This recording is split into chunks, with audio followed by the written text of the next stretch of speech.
Les transitions sont multiples, elles sont sous la contrainte démographique, elles sont sous la contrainte climatique, elles sont sous les contraintes de migration.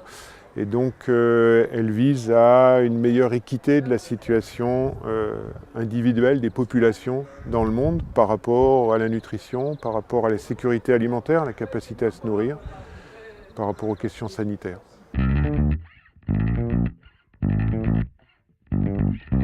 Elles posent les deux.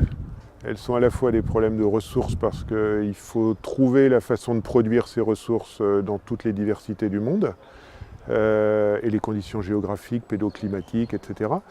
Elles sont aussi des contraintes parce que les populations sont changeantes. En plus, on a les mobilités des populations aujourd'hui avec les migrations qui posent des questions supplémentaires.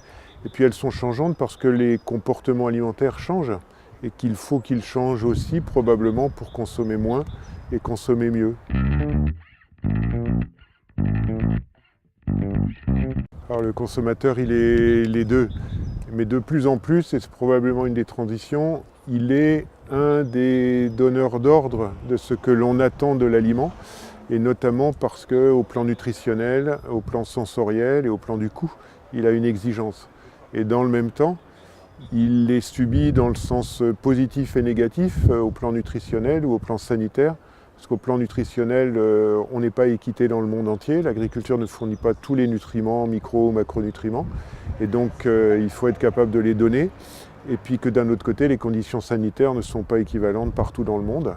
Et ça, elles sont dans certains pays, dans certaines zones géographiques subies.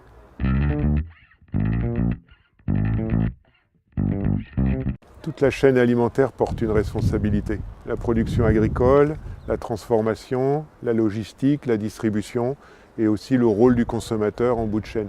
Donc oui, la transformation porte une responsabilité et surtout, je crois que dans les transitions en cours, elle est consciente de sa responsabilité de plus en plus et elle agit pour avoir un impact environnemental réduit et améliorer les questions sanitaires et nutritionnelles.